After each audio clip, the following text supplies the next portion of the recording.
Hello. As Jason said, I'm Camila, and today I will present the work in progress of my monograph on Blake's reception in contemporary music, which basically ranges from the 60s to the present and aims to trace a parallel between music reception and literary reception. I'm particularly interested in the composer's motivations and the stories behind some settings that can offer a broader picture of this phenomenon and help to understand the overpowering appeal of his poems as lyrics, or as we will see, of his work, broadly speaking, and even his persona as inspiration for music. This Blake and Music project began in 2013, and the first step was creating a database of songs inspired by Blake's work. As soon as I started, I came across a quite comprehensive catalogue by Donald Fitch, published in 1990. Is the slide 2, please? And that was my primary source of Blake's settings, and it gave me an approximate idea of Blake's popularity in music. Fitch himself composed a song inspired by Europa Prophecy. And one thing that really struck me is that considering the limitations at that time with no internet, Fitch collected a few thousands of settings.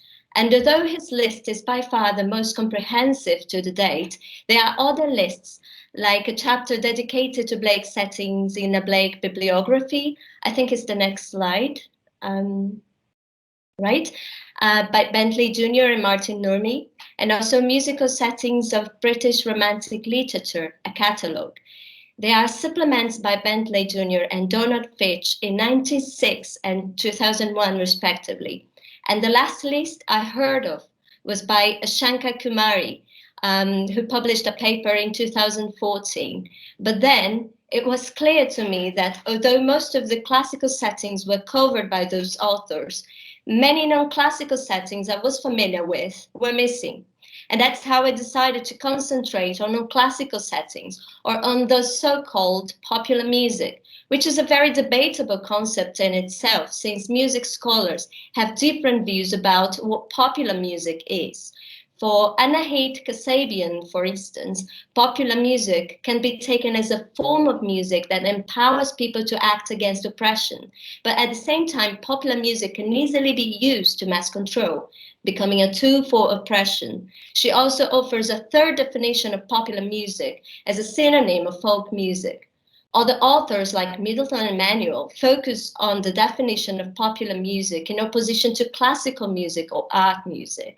They acknowledge that those terms have shifted historically and often varies in different cultures, partly because the boundaries are unclear, with individual pieces or genres moving into or out of those categories, or being located either inside or outside by different observers. So they also suggest three different definitions of popular music. And the first is related to popular in terms of scale of consumption. The other approach has to do with means of dissemination, with technologies of mass distribution. And the third has a social connotation in the sense of music for the upper classes and cultivated, in opposition to the music for the masses. So we see how complicated it is to use such a controversial word to refer to the settings I am particularly interested in. So next slide, please. To give you some examples of Blake's settings that challenge those boundaries, we have William Bolcom, who set Blake to music, mingling beautifully art song and folk music in his Songs of Innocence and Experience song cycle in 1984. And Mike Westbrook, who wrote pieces based on Blake's poetry for the musical Tiger in 1971, with classical and jazz elements and arrangements. We also have more popular versions of classical settings, like Maddie Pryor and Sting's versions of Vaughan Williams' Cradle Song. And it's hard to tell if those versions are classical or popular because they do not sing in a classical way. So we have also Tim Blake and Emerson Lake and Palmer with experimental and vibrant interpretations of the classical piece by Parry. And there are many, many other examples that prove how difficult it is to set the boundaries between classical and popular in contemporary music. So I decided to include also those settings and versions, which are somewhere in between. And making a list of this magnitude and scope also requires thinking about inclusion criteria, as Blake's use in music is incredibly diverse. When we think of a poet set to music, we tend to think of an entire poem whose lines fit into a melody. The vast majority of settings that make up the list follow this more traditional format, but there is also a considerable number of settings that do not follow this format and present fragments, sometimes a single line, in direct reference as paraphrase. And there are also pieces that are instrumental only. So next slide, please. And here is a very good, you find some very good examples. That's David Axelrod's album, Songs of Innocence, released in 1968, and Songs of Experience in 1969. They're good examples of instrumental settings. The reference to Blake is made explicit by the album title and by the track titles only. And the same happens with the album Visionary by Gordon Geartrap, who is with us today. On Visionary, all tracks are instrumental, but unlike David Axelrod's albums, Geartrap also explores Blake's paintings and designs, creating themes inspired by works such as The Vision of the Last Judgment for the track Lucifer's Cage, and The Dance of Albion after the illustration of the same name. Geartrap was possibly the first musician to transpose a Blake illustration to the language of music and popular music. And this movement reflects the increasing integration between the forms of artistic expression and traces back to Blake's own theory of sister arts. And another proof that the visual aspect of Blake's work is extremely powerful and appealing in music can be seen by the number of album covers that use Blake illustrations, even when there is no explicit reference to his work in the tracks, and it is the case with the Strawbs, Gilgamesh, Atomic Rooster, Ithaca, just to name a few, and I will show you some of them in the next slide, on the next slide. Right, so can you see it? But then I want to talk more about the flourishment of Blake's reception in popular music in the 60s. And then is when I think the magic starts to happen. Next slide, please.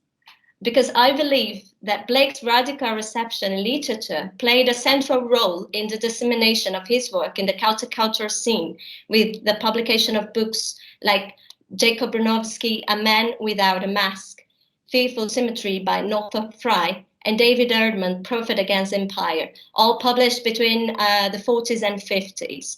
And the combination of the revolutionary Blake with the mystic Blake celebrated by his early critics like Swinburne, Yeats, Butterworth, Berger, and Foster Damon, just to name a few, created some sort of ideal romantic cult figure for those times. The Beats in particular become irresistibly attracted by the prophetic, mystical, radical, and symbolic aspect of his production.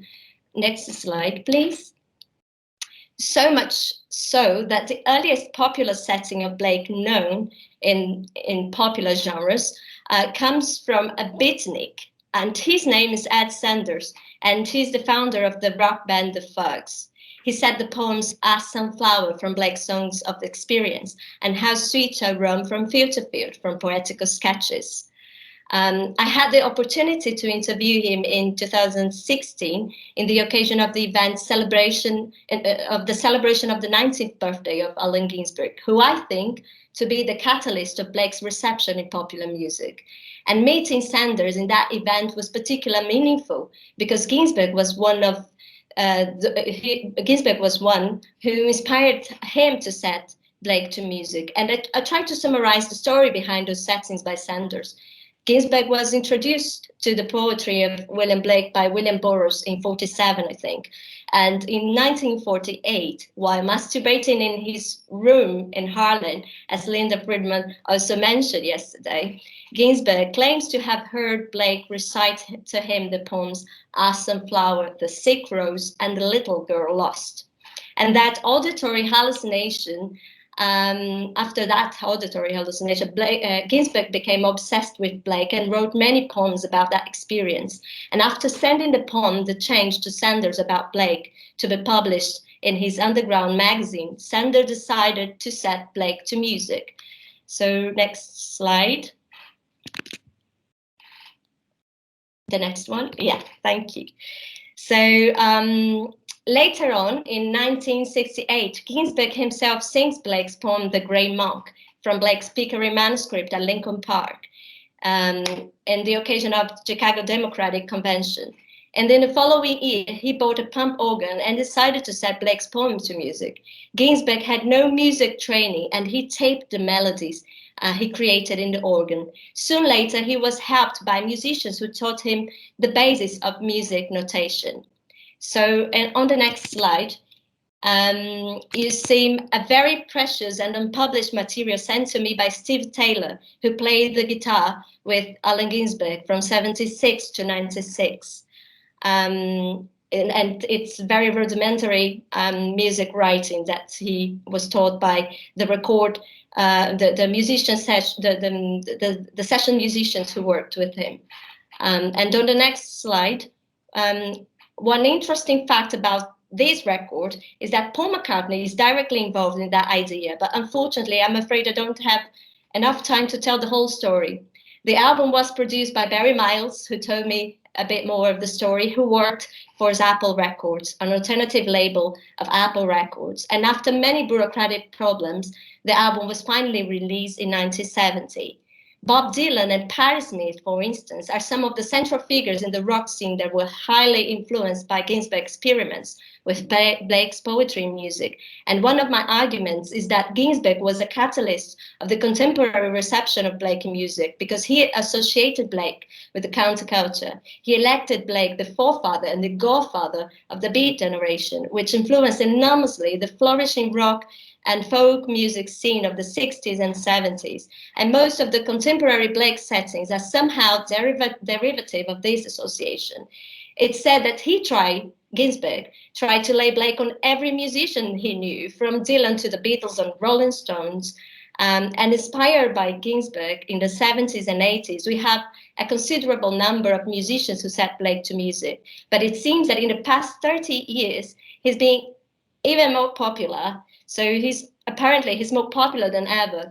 Of course, the fact that the music industry has changed drastically has to do with it, because musicians have become more independent from record companies for the good and for the bad. And now they're able to make their own records and put them online. Platforms such as Bandcamp, MySpace, YouTube, Spotify, and so on have made possible for artists to release and promote their own work, which means that a number of experiments with poetry, for instance, that would have been restrained or rejected by record companies now can be released more freely on the internet. And another interesting phenomenon I've noticed in the past 30 years is an increase of interest in Blake's prophetic books as an inspiration for music. I'm very much interested in this movement, and I want to understand more this appeal and the challenges involved. It seems that certain genres of music, such as heavy metal, has a great affinity with Blake's apocalyptic, philosophic, mythologic imagery, as for example, in Oliveira's Marriage of Heaven and Hell. Next slide, please.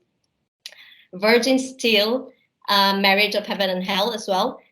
Very creative, isn't it? And Bruce Dickinson's Chemical Wedding.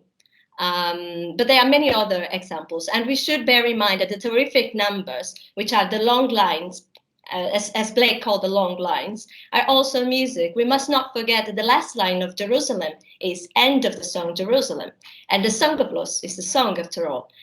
And I want to close this talking with a quote by T.D.J. Clark, who says, Blake poems are songs dependent on the power of word or cadence to evoke for a moment the full particular that makes one state of the human present before inexorably the line and argument move on, or improvised epics likewise, carried most powerfully by the timbre of the singer's voice, always bewildering and repetitive, pushing patiently forward, impelled by an unexpectedness to come.